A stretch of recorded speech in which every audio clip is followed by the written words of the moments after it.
Seigneur Dieu, notre Père, dirige-nous lorsque nous examinons les Saintes Écritures pour étudier ce thème qu'on nous a donné cet après-midi.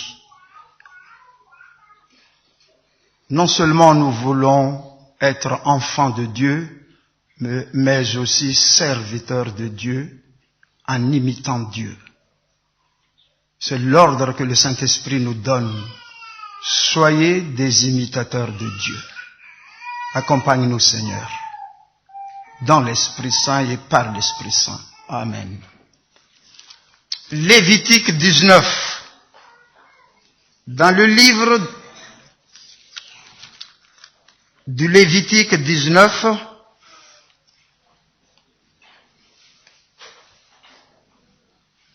versets 1 et 2, nous lisons au nom de Jésus. L'Éternel parla à Moïse et dit, « Parle à toute l'assemblée des enfants d'Israël et tu leur diras, « Soyez saints, car je suis saint, moi l'Éternel votre Dieu. » Voilà ce que nous avons traité ensemble, et nous avons traité cela d'une manière vraiment identique à l'ordre qu'on nous donne aujourd'hui. Soyez des imitateurs de Dieu comme Jésus-Christ l'a été. Être saint, c'est être imitateur de Dieu.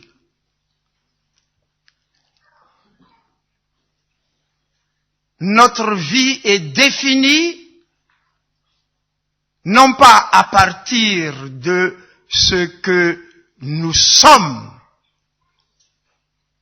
en tant qu'enfants de Dieu, mais à partir de Dieu qui est notre Père. Vous comprenez? Les enfants héritent leurs parents, les enfants imitent leurs parents. Les enfants sont définis à partir de leurs parents. Les serviteurs de Dieu dont nous allons parler aujourd'hui sont définis à partir de Dieu qu'ils servent.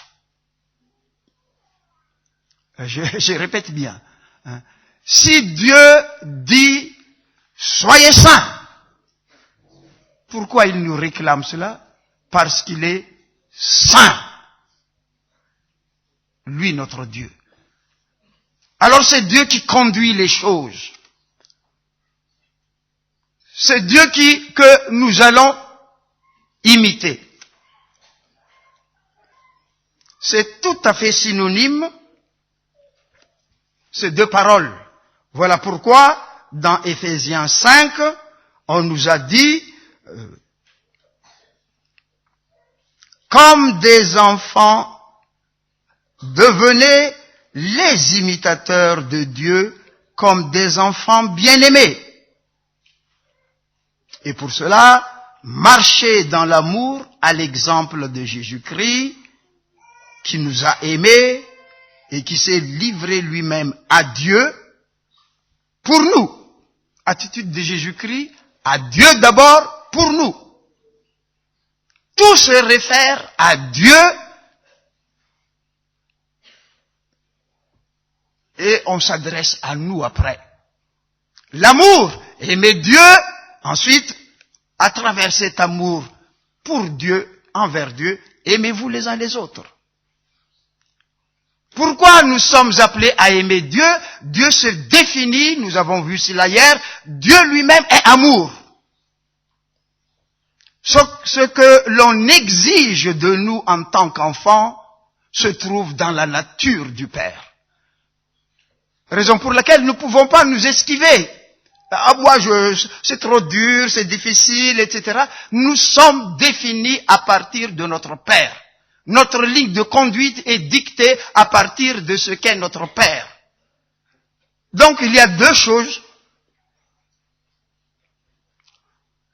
que je vais souligner. Être saint Être imitateur de Dieu, c'est être enfant de Dieu, être à Dieu, appartenir à Dieu.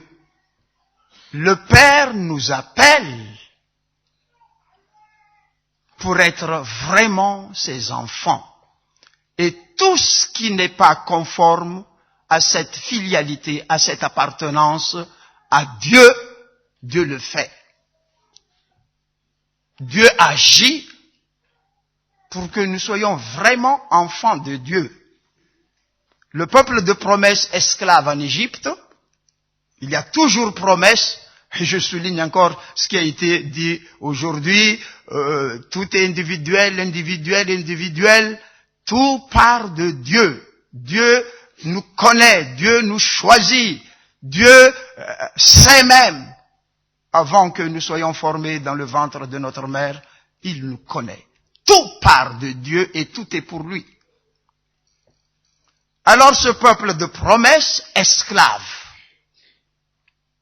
Dieu a appelé Moïse, il faut délivrer ce peuple et il faut que tu les amènes vers moi. Pour me servir. Dieu va guérir les malades, chasser les démons, pour que les malades soient guéris et deviennent peuple de Dieu, serviteurs de Dieu, enfants de Dieu, donc des personnes appelées à ne plus revenir en Égypte. Le but de notre ministère, c'est d'amener les appelés de Dieu vers Dieu pour demeurer enfants de Dieu, saints, avec Dieu qui est saint.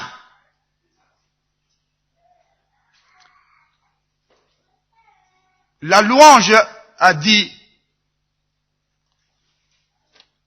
le révérend docteur Seth ce matin, est toujours le fruit d'une délivrance, la conséquence d'une sortie de crise. Et nous lisons dans Exode 15, verset 13, tout Exode 15, le cantique de Moïse, voilà des louanges. C'est pas parce qu'il sait chanter ou il sait composer des chants qu'il y a ce cantique. Mais quelque chose qui sort de la bouche et du cœur parce qu'on a connu une délivrance. Alors quand je vois des gens danser, chanter en chorale et pourtant liés, il y a de quoi faire. Chapitre 15 de Cantique, d'Exode, verset 13, je lis. Par ta miséricorde, tu as conduit, tu as délivré ce peuple, par ta puissance, tu le diriges vers la demeure de ta sainteté. C'est beau ça. Dans ton amour, dans ta miséricorde. Et nous savons que la miséricorde de Dieu s'est manifestée envers le monde entier en la personne de Jésus-Christ. Ça s'applique bien aux chrétiens. Par ma miséricorde, je t'ai délivré, mais je t'ai pas laissé en Égypte. Je te conduis et je te dirige par ma puissance vers la demeure de ma sainteté. Soyez saints alors, car je suis saint, moi, Dieu qui vous a délivré. Au chapitre 11 du Lévitique, on réitère cette idée. Nous regardons le chapitre 11 du Lévitique, versets 44 et 45 du Lévitique 11. Car je suis l'Éternel, votre Dieu. Vous vous sanctifierez et vous serez saints, car je suis saint. Et vous ne vous rendez point impurs, par tous ces reptiles qui rampent sur la terre. C'est pas ce passage qui est important pour nous.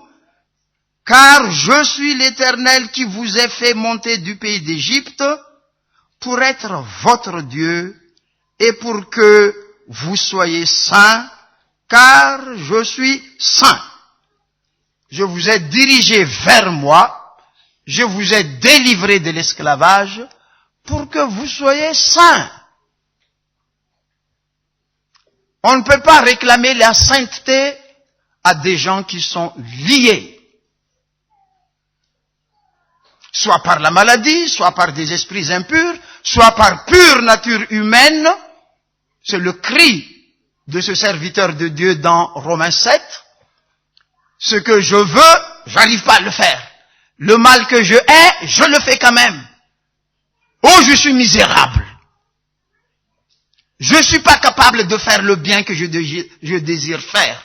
Le mal que je hais, je le fais. Et dans ce cas, c'est plus moi, mais c'est le péché en moi. Qui me délivrera de ce corps de mort? Je suis un misérable.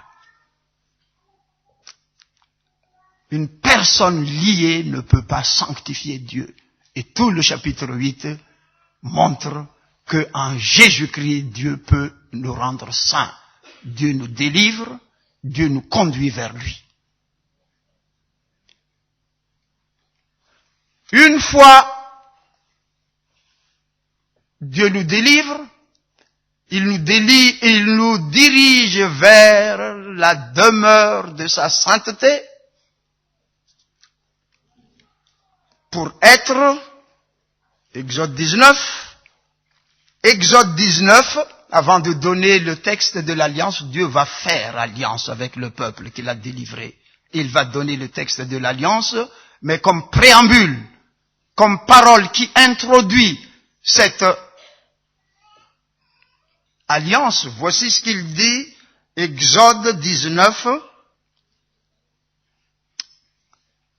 verset 4, je lis à 6. Vous avez vu ce que j'ai fait à l'Égypte, comment je vous ai porté sur les ailes d'aigle et amené vers moi. Délivrance, c'est amener les délivrés vers Dieu. Maintenant, si vous écoutez ma voix et si vous gardez mon alliance, l'alliance qu'il va donner, vous m'appartiendrez entre tous les peuples, car toute la terre est à moi. Et vous serez pour moi un royaume de sacrificateurs, une nation sainte. Je souligne cette histoire de sainteté. La délivrance, vous avez vu ce que j'ai fait contre les Égyptiens? Vous avez vu comment je vous ai amené, comme un aigle conduit, apprend à ses petits à voler dans l'espace. Là où vous ne pouvez rien, c'est moi qui vous ai amené ici. Je vous ai amené vers moi. Le but, c'est pour que vous soyez un peuple qui soit ma propriété personnelle. Tous ceux qui m'ont entendu, même s'ils n'ont pas appris l'hébreu, savent le mot segoula. En hébreu, c'est un mot seulement. Si vous écoutez mon alliance, vous écoutez ma voix, vous serez ma segoula. Voilà le texte hébreu. Qu'est-ce qu'une segoula de Dieu? Une propriété propre, personne ne peut l'avoir. Une propriété propre d'un grand roi. Et c'était pour parler de l'or et de l'argent que possédait le roi David. Voilà donc une valeur. Dans notre traduction malgache, nous disons Rakta Swahwai. Fanana ko ambony de ambony. Zanako izany, vahoakako izany, fa de ahy irery, à moi seul. Le but de la délivrance pour que nous allions vers Dieu et être propriété personnelle de ce Dieu qui est saint et nous sommes appelés à vivre dans la sainteté.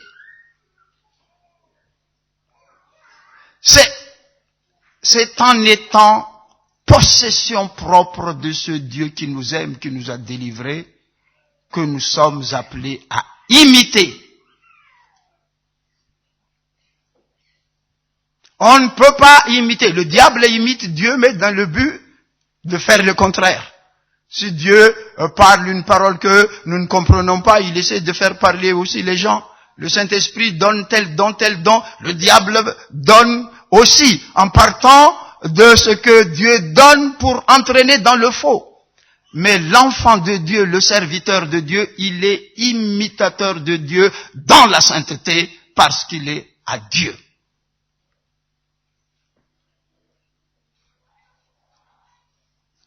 Alors, en tant que ma possession propre, je vais défendre ma possession, protéger ma possession, mais vous allez vivre ce qu'est la sainteté. Dieu, dans sa sainteté, vis-à-vis du monde perdu, vis-à-vis des hommes perdus, il est venu en la personne de Jésus-Christ pour sauver. Le véritable ministère du prêtre, la prêtrise,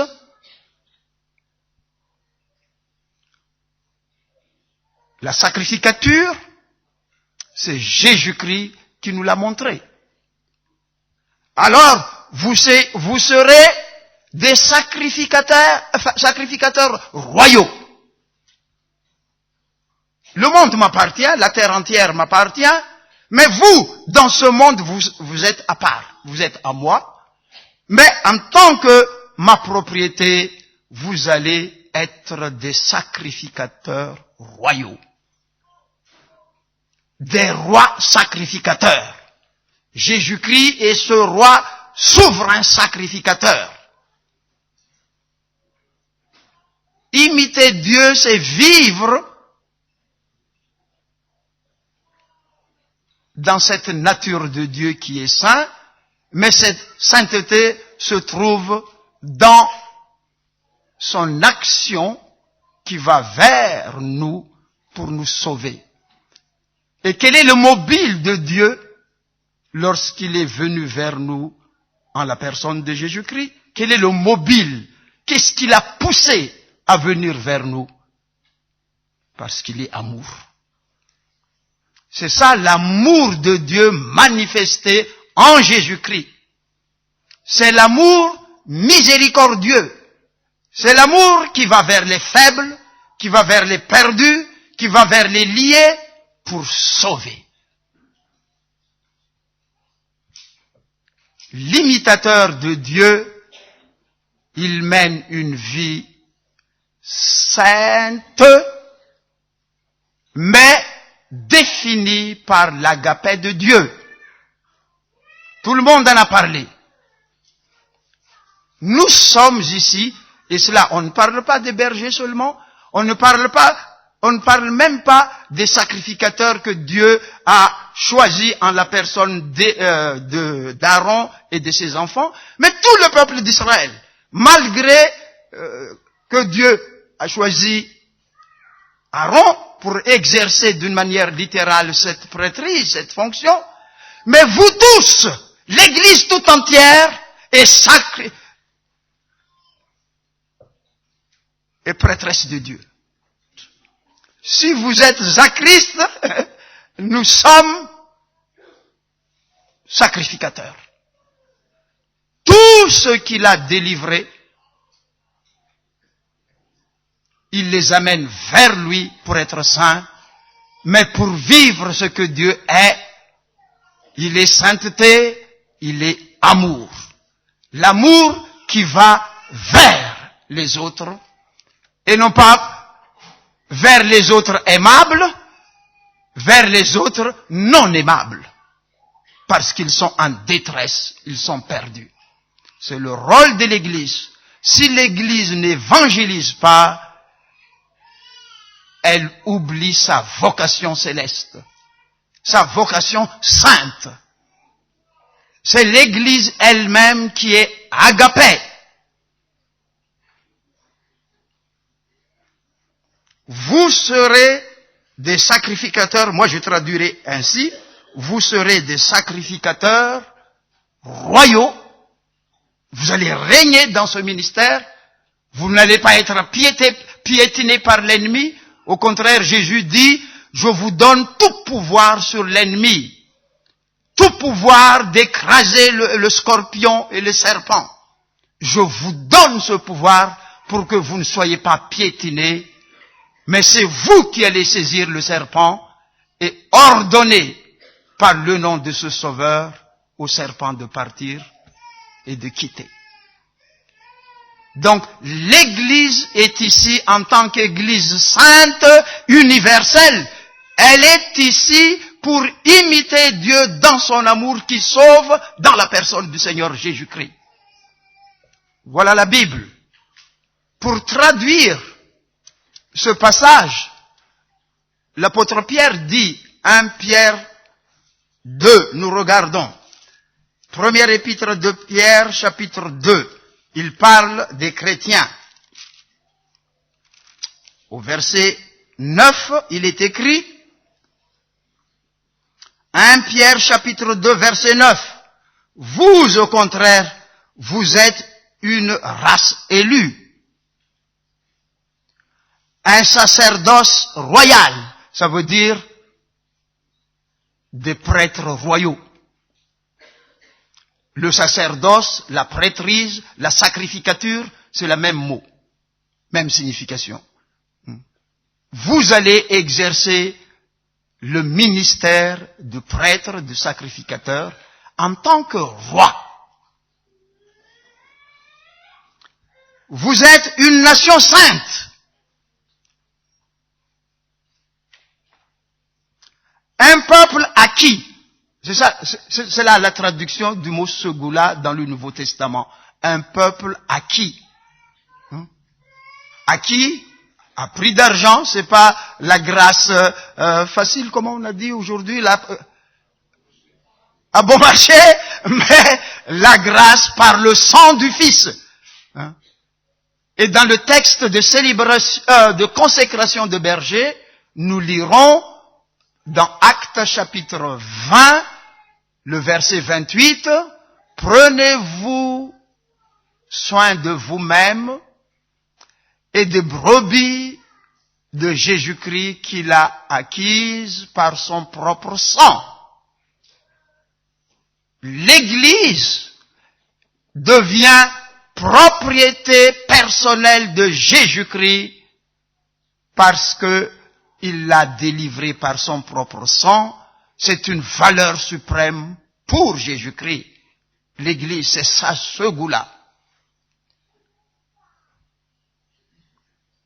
Et elle est sainte, l'Église. De par Jésus-Christ qui est saint. Il est saint par référence à son Père qu'il est saint. Il est serviteur saint par référence à son Père qui est saint. Tout part du Père. Alors, ce n'est qu'après que vous allez être serviteur.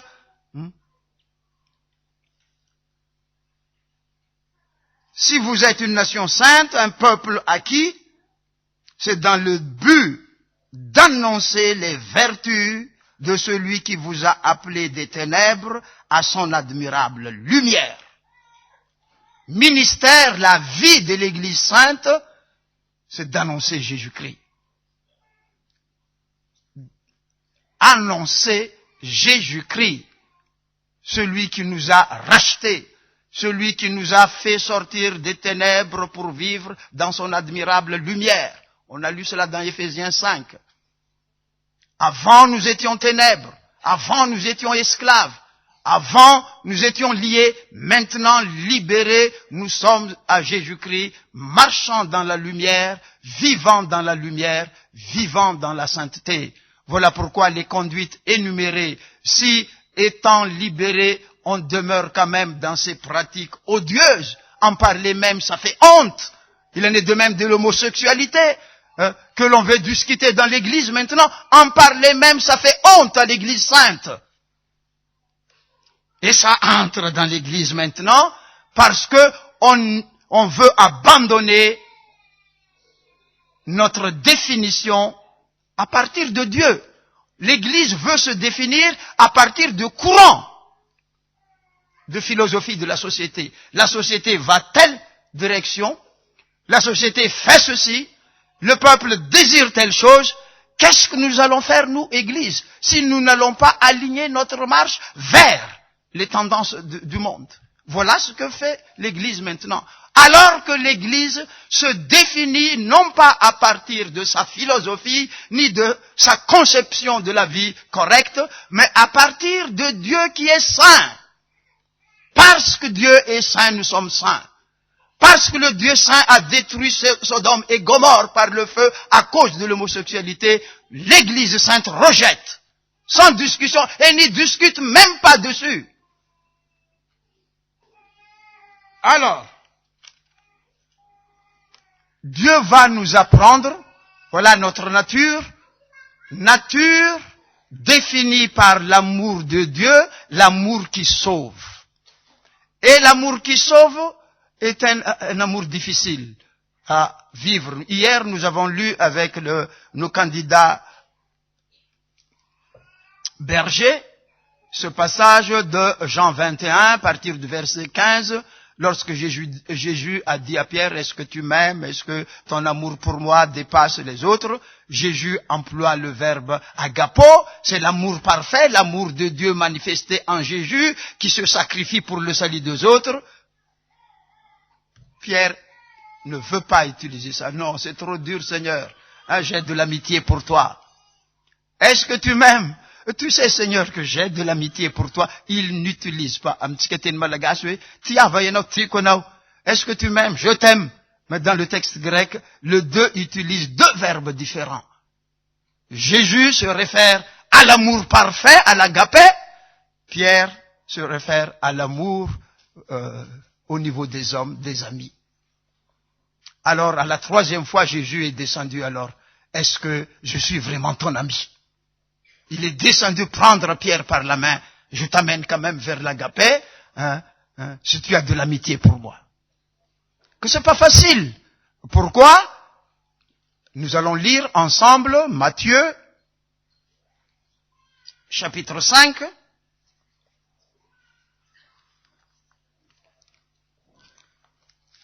L'évangile selon Matthieu, chapitre 5. Les versets 43 à 48, ce n'est qu'une partie. Verset 43 de Matthieu 5, voilà ce que Jésus recommande. Vous avez appris qu'il a été dit, tu aimeras ton prochain et tu haïras ton ennemi. Mais moi je vous dis, aimez vos ennemis, bénissez ceux qui vous maudissent, faites du bien à ceux qui vous haïssent, et priez pour ceux qui vous maltraitent et qui vous persécutent, afin que vous soyez fils de votre Père qui est dans les cieux, car il fait lever son soleil sur les méchants et sur les bons, et il fait pleuvoir sur les justes et sur les injustes. Si vous aimez ceux qui vous aiment, quelle récompense méritez-vous? Les publicains aussi n'agissent-ils pas de même manière? Et si vous saluez seulement vos frères, que faites-vous d'extraordinaire? Les païens aussi agissent de même. Soyez donc parfaits comme votre Père céleste est parfait. Soyez saints comme votre Père est saint. Est-ce de notre niveau cet agapé? Non. Aimer nos ennemis, prier pour ceux qui nous persécutent, faire du bien à ceux qui nous font du mal. Non. Rendre le coup par le coup, œil pour œil, dent pour dent. Voilà notre amour humain. Même l'épouse, quand elle est aimable, on l'aime. Quand elle n'est plus aimable, on l'aime plus. Je parle d'épouse parce que l'homme est appelé toujours à aimer.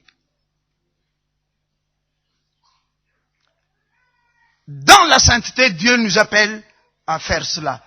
Et Jésus a exécuté ce qu'il dit là par sa propre vie. L'histoire de la croix, on nous l'a dit, on nous répète encore, c'est l'amour en action. C'est le prix cher de notre délivrance, de notre réconciliation avec le Père. Et l'apôtre Paul, en exhortant les Éphésiens, soyez des imitateurs de Dieu comme des enfants bien-aimés, à l'exemple de Jésus-Christ qui s'est offert lui-même dans son amour pour sauver. Et là nous sommes serviteurs. Dans notre vie sainte, nous sommes enfants de Dieu, mais lorsqu'on va agir par amour vers les autres, nous devenons des serviteurs. Imitateurs de Dieu, à l'exemple du Fils. Jésus-Christ est fils de Dieu d'abord, et serviteur de Dieu. Nous avons à devenir enfants de Dieu, et serviteurs de Dieu, et imitateurs de Dieu dans ce sens. Alors, Jésus-Christ s'est adressé à Philippe, aux disciples, en disant ceci. Nous allons vers l'évangile selon Jean, au chapitre 14, passage que les bergers lisent avant d'exercer leur ministère. Qu'est-ce qui est écrit? Jean 14, verset 8, je lis. Philippe dit à Jésus, « Seigneur, montre-nous le Père, et cela nous suffit. » Parce que tu nous dis, tu vas là-haut, tu vas nous préparer une place, tu nous amèneras là-haut, vers le Père Céleste. Montre-le nous maintenant, ça suffit. Jésus lui dit, il y a si longtemps que je suis avec vous, et tu ne m'as pas connu, Philippe? Celui qui m'a vu a vu le Père. Comment dis-tu, montre-nous le Père? Ne crois-tu pas que je suis dans le Père et que le Père est en moi? Les paroles que je vous dis, je ne les dis pas de moi-même. Le Père qui demeure en moi, c'est lui qui fait les œuvres. Il y a parole, il y a œuvre. Moi, en tant que fils, je ne parle pas de moi-même, par moi-même. Ce que je dis, c'est la parole du Père. J'agis pas, je travaille pas selon ma volonté. Ce que je fais, c'est ce que le Père fait. Il s'agit des œuvres. Et au verset 12, évidemment, il s'adresse à nous, Église, peuple acquis, ce goût-là de Dieu. Si vous croyez en moi, vous faites aussi les œuvres que je fais. Ça s'adresse aux acquis du Christ, à l'Église. C'est le ministère du peuple acquis par Dieu. En vérité, voilà le sens du mot amen, amen, amen, je te le dis. Celui qui croit en moi, il parlera ma parole, mais fera aussi les œuvres que je fais. Ce que nous faisons ensemble, vraiment, c'est ensemble en tant que peuple, communauté acquise, que nous le faisons. Par imitation de Jésus-Christ qui a imité son Père. Et l'histoire de l'imitation est plus mise en exergue, mieux soulignée dans le chapitre 5 de Jean. Nous allons nous référer à Jean chapitre 5.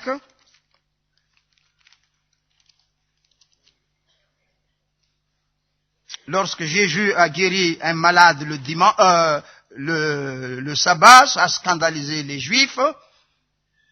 Lorsque Jésus dit qu'il est enfant de Dieu, ça les scandalise encore. Mais voici ce que Jésus dit à partir du verset 17. Jean chapitre 5, verset 17. Jésus leur répondit, mon Père agit ou œuvre, travaille jusqu'à présent. Moi aussi, je travaille, j'agis. À cause de cela, les Juifs cherchaient encore plus à le faire mourir, non seulement parce qu'il violait le sabbat, mais parce qu'il appelait Dieu son propre Père, se faisant lui-même égal à Dieu. Bon. Mais c'est la parole de Jésus que nous regardons. Jésus reprit la parole et dit, en vérité, je vous le dis, le Fils ne peut rien faire de lui-même, il ne fait que ce qu'il voit faire au Père. Et tout ce que le Père fait, le Fils aussi le fait pareillement. Voilà le Fils saint, imitateur de Dieu. Je ne fais rien de moi-même. Je ne fais rien par moi-même. Le Père travaille, je travaille. Quel genre de travail il fait? C'est ce genre de travail qu'il fait que j'imite. Le verset 21, surtout verset 21, comme le Père ressuscite les morts et donne la vie, ainsi le Fils donne la vie à qui il veut. Voilà le travail du Père maintenant après avoir créé le monde. Mais lorsque le monde est entré dans la mort à cause de la ruse du diable, quel travail fait le Père maintenant? Il ressuscite les morts. Il donne la vie. Et le Fils est venu dans le monde pour redonner la vie aux morts. Le texte d'Éphésiens parle aux chrétiens qui semblent vivre dans le ténèbre encore, ils disent, ressuscite-toi d'entre les morts. Réveille-toi, toi qui dors. Ressuscite d'entre les morts et Christ t'éclairera. Voilà le réveil, voilà l'Église remise à l'ordre, reprenant à vivre sa vocation. Imitation. Alors, je vais être bref, je dis, les serviteurs, imitateurs de Dieu, ils sont saints parce que Dieu est saint. Ils parlent la parole de Dieu parce que Dieu est parole et sa parole est parole d'amour. L'évangile de Jésus-Christ, il fait ce travail. Une église vivante, une vie de l'église qui est déjà anticipation de la vie à venir, c'est d'abord une église dans la sainteté, dans l'amour de Dieu, mais œuvrant encore. Là-haut, il n'y a plus de travail, là-bas on loue. Mais ici, on travaille pour redonner la vie aux morts. Celui qui ne croit pas, il est mort. Celui qui ne croit pas, il est perdu. Et Jésus de dire, allez dans le monde entier prêcher la bonne nouvelle. Il va y avoir des gens qui vont rejeter, mais ceux qui auront cru seront sauvés. Dans votre foi, je vous donne autorité sur le serpent, parce que vous êtes des sacrificateurs royaux. C'est vous qui allez avoir autorité sur l'ennemi. L'ennemi va faire sa ruse par des philosophies, par des hérésies, mais vous détiendrez la vérité parce que l'esprit de vérité habite en vous. Et l'œuvre que le Fils bien-aimé, mais aussi serviteur fidèle, cette œuvre, nous l'accomplissons dans la foi en Jésus-Christ. D'où l'appel de Dieu ce soir à chacun d'entre nous, si nous sommes à Jésus-Christ, de ne pas nous contenter de vivre seulement selon la sainteté. Je vais abandonner telle chose. Seigneur, je vais donner ma vie à toi. Guéris-moi, purifie-moi, donne-moi le Saint-Esprit pour que je danse dans ton royaume. Non. Pour que Jésus nous envoie. Allez dans le monde. Je vous envoie au milieu des loups. C'est dangereux. Comme le Père m'a envoyé, moi aussi je vous envoie. L'avenir de l'Église, c'est le ministère de berger. En fait, c'est le ministère de l'Église même que l'Église abandonne par des théologies. Je ne sais pas d'où vient. Nous cherchons à être fidèles à ce qui est écrit. Alors vous dites, je ne sais pas encore. Ah, je suis encore faible. Il n'a jamais appelé les forts. Il a appelé les faibles. Il a appelé les ignorants. Il a appelé les gens de basse caste même.